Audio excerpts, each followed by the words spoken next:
शेगावच्या गजानन माऊलीच्या चरणी लीन होणाऱ्या प्रत्येक भक्तासाठी हा अद्भुत चमत्कार म्हणजे त्यांच्या अफाट शक्तीची आणि प्रेमाची प्रचिती आहे।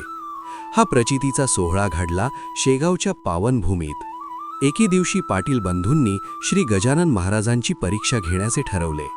त्यांनी मनात विचार केला की हा खरा साधू आहे की नाही हे आपण स्वतः तपासून पाहूया। ते हातात उसाची मोठी मोळी घेऊन मंदिरात आले। ते उद्धटपणे म्हणाले, जर तू खरा योगी असशील तर आम्ही तुला या उसाने मारू। जर तुझ्या शरीरावर एकही खूण उमटली नाही तरच आम्ही तुला महाराज मानू। महाराज मात्र शांतपणे हसत राहिले। त्यांनी त्यांच्या रागाकडे पूर्णपणे दुर्लक्ष केले।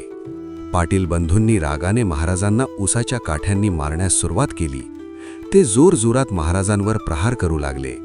मंदिरातील लोक भीतीने पळू लागले, पण भक्त भास्करने त्यांना हात जोडून थांबवण्याची विनंती केली।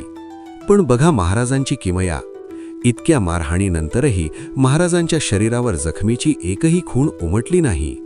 महाराज उलट हसून म्हणाले, मुलांनो, मला मारून तुमचे हात नक्कीच दुखले असतील, आता उसाचा गोड रस घ्या। कोणत्याही मशीनशिवाय महाराजांनी स्वतःच्या हातांनी ऊस पिळून त्याचा रस काढला आणि सर्वांना दिला। हे पाहून पाटील बंधू चकित झाले आणि महाराजांच्या पाया पडले। या योगाच्या शक्तीतून महाराजांनी सांगितले की देशाला बलवान करण्यासाठी योग शिकले पाहिजे। बोला अनंतकोटी ब्रह्मांड नायक महाराजाधिराज योगीराज श्री गजानन महाराज की जय।